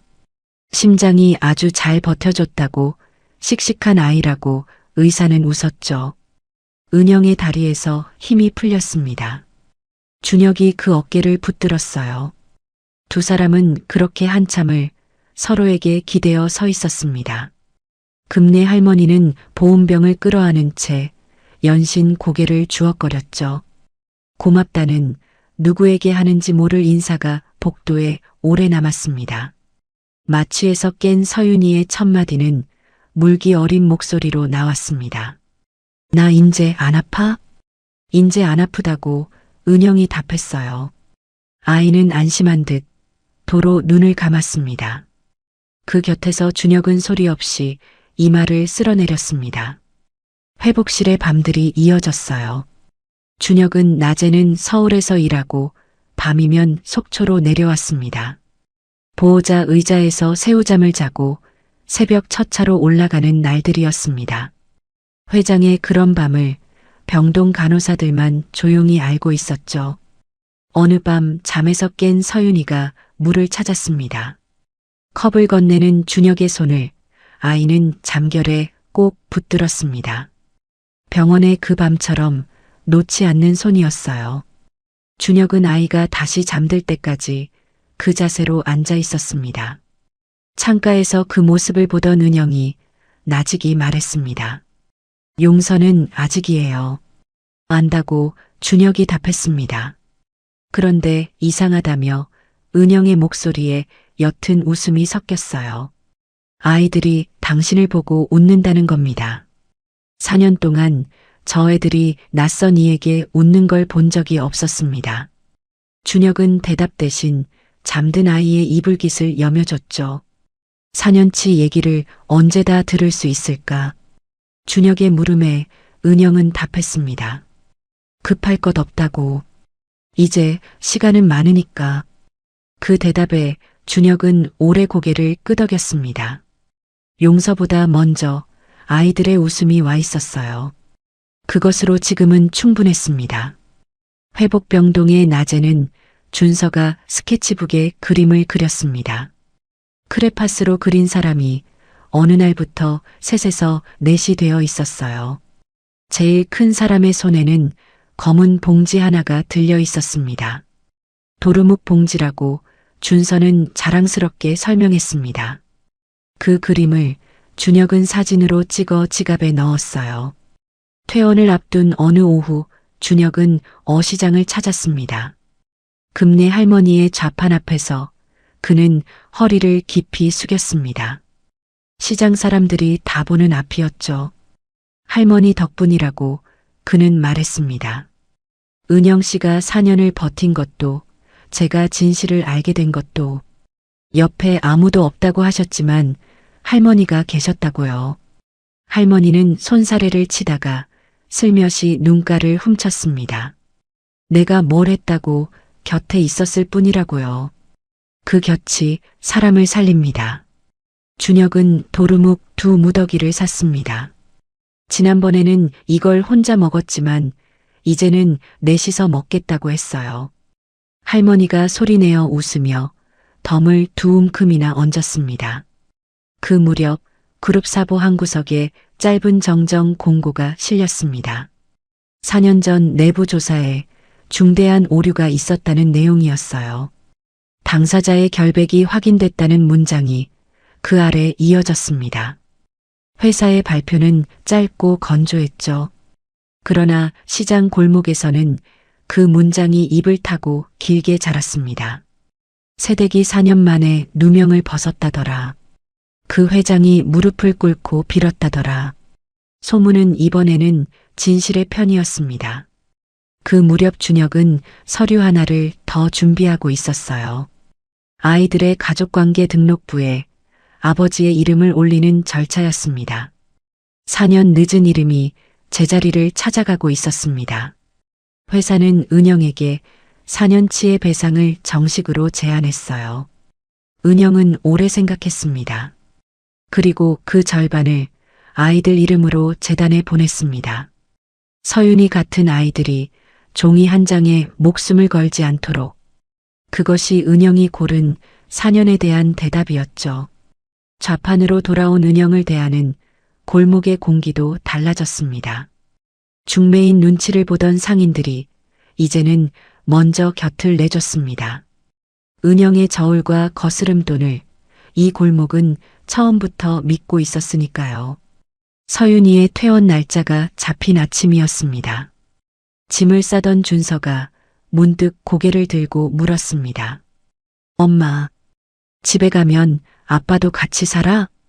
은영의 손이 잠깐 멈췄어요. 준혁도 대답을 찾지 못한 채 두 사람의 눈이 허공에서 마주쳤습니다. 그 물음의 대답은 아직 누구의 것도 아니었습니다. 병실 창밖, 겨우내 얼었던 처마 끝에서 물방울이 똑똑 듣고 있었죠. 길고 혹독했던 겨울이 끝을 보이고 있었습니다. 봄이 왔습니다. 새벽 어시장 골목에도 바람의 결이 달라졌어요. 백열등 아래 좌판마다 봄 도다리가 은빛으로 누웠습니다. 은영네는 지난달 반지하를 떠났습니다. 시장이 내려다 보이는 언덕 위 볕 잘 드는 2층 집이에요. 아이들 방 문설주에는 새키 눈금 2줄이 벌써 그어졌습니다. 그래도 은영은 일주일에 며칠 새벽 3시에 눈을 떠요. 금내 할머니 곁에서 좌판을 펴는 그 시간이 좋아서입니다. 그 새벽이 은영에게는 여전히 살아가는 리듬이니까요. 달라진 것이 하나 있습니다. 새벽 가방에 보온병이 2개 들어있어요. 하나는 금내 할머니의 미역국, 그리고 하나를 꺼내며 은영이 골목 입구 쪽을 돌아봅니다. 당신 것도 있어요. 주차를 마치고 걸어오던 준혁이 그 말에 걸음을 서두릅니다. 주말이면 서울에서 내려와 거드는 좌판일이 이제 제법 손에 익었어요. 넥타이 대신 방수 앞치마를 두른 회장님입니다. 골목 사람들은 그를 새댁네 양반이라고 부릅니다. 처음에는 갈치 한 마리를 30분씩 붙들고 있었죠. 칼을 쥔 회장의 손을 보며 은영이 4년 만에 소리내어 웃었어요. 그 웃음소리에 준혁은 생선 비늘을 뒤집어 쓰고도 함께 웃었습니다. 두 사람은 아직 결혼이라는 말을 꺼내지 않았어요. 대신 새벽마다 나란히 서고 저녁마다 한 상에 둘러앉습니다. 서두르지 않아도 매일이 조금씩 가족이 되어가고 있었어요. 시장 골목은 그 봄 몰라보게 달라졌습니다. 새 지붕이 덮이고 배수로가 뚫리고 저녁이면 등이 줄지어 켜졌어요. 선대 회장이 아끼던 그 사업이 아들의 손에서 완성된 거죠. 준서와 서윤이는 궤장 옆에 나란히 앉아 봄볕에 발을 흔듭니다. 수술 자국이 아문 서윤이의 볼에는 어느새 살이 통통하게 올랐습니다. 같이 사느냐고 묻던 준서의 질문에는 요즘 이렇게 대답해요. 아빠는 지금 우리 가족이 되는 연습을 하는 중이라고. 그 연습이 끝나가는 것을 아이들이 제일 먼저 압니다. 준서야. 생선을 고르던 손님이 아이를 찾는 소리였죠. 그 소리에 두 사람이 동시에 돌아봅니다. 지난 겨울 그 새벽에는 한 사람을 무너지게 하던 이름이었죠. 이제 그 이름에 엄마와 아빠가 함께 돌아봅니다. 금내 할머니가 그 모습을 보며 도다리 한 마리를 더 얹어줘요. 봄 도다리는 식구끼리 먹어야 제맛이야. 할머니의 덤은 올봄에도 여전하죠. 지난달부터는 은영이 할머니를 모시고 병원에 다녀요. 깜빡깜빡하는 할머니의 기억을 이제는 네 식구가 함께 챙깁니다. 그 말대로 이번에는 은영이 할머니의 곁이 되어주고 있어요. 파장 무렵이면 네 식구는 방파제 길을 걸어 집으로 갑니다. 준서는 저만치 앞서 달리고 서윤이가 그 뒤를 따라 달려요. 뛰어도 된다는 말을 아이는 매일 확인하듯 뜁니다. 봄 바다 위로 아이들의 웃음소리가 갈매기처럼 날아올라요. 새집 마루에는 준서의 그 그림이 액자로 걸렸습니다. 검은 봉지를 든 네 식구가 그 안에서 나란히 웃고 있어요. 저녁이면 그 액자 아래에 네 사람의 밥상이 차려집니다. 도루묵찌개 냄새가 새 집의 첫 계절을 채워가고 있어요. 지난주에는 재단에서 편지 한 통이 왔어요. 아이들 이름으로 낸 기금이 첫 수술비가 되었다는 소식이었습니다. 은영은 그 편지를 하늘색 노트 갈피에 끼워두었어요. 그 노트에는 요즘 새 글씨가 늘고 있습니다. 준서가 처음 자전거를 탄 날, 서윤이가 계단을 뛰어 올라간 날, 4년 비어있던 페이지를 준혁이 하루씩 채워갑니다. 살다 보면 겨울이 4년씩 이어지는 때가 있습니다. 그래도 씨앗처럼 지켜낸 진심 하나가 끝내 봄을 데려와요. 오늘 이야기 여러분이라면 은영처럼 그 이름을 지킬 수 있으셨을까요? 댓글로 여러분의 생각을 들려주시고 구독과 좋아요도 부탁드립니다. 내일 밤에도 새로운 꽃자리 사연이 이 자리에서 여러분을 기다리고 있을게요. 듣고 계신 그 자리가 오늘 꽃자리가 되기를 바라겠습니다.